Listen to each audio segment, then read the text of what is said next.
ถ่ายคลิปอีกแล้วโอ้เอายังนี่ใบยังนี่ดอกกระดังขมนะกระดังขมดอกกระดังขมโอ้ดูที่เมืองนี่หายากได้นี่ผักอันนี้นั่นแหละนี่ก็แม่นนี่แน่นบ่ตัวน่ะตัวนี้ที่แก่เนาะนี่เลยตัวแก่แหละตัวนี้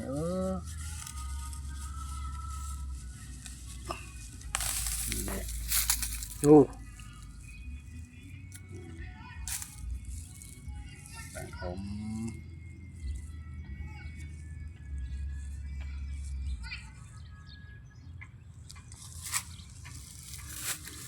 ตัวนี้แมนบ่แมนตัวนี้บ่แมนตัวนี้เลยเนาะบ่แมนนี่ตัวเยอะนะ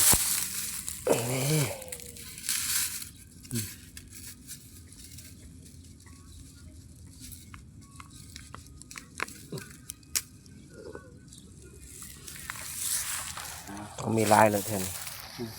ลายแน่นอน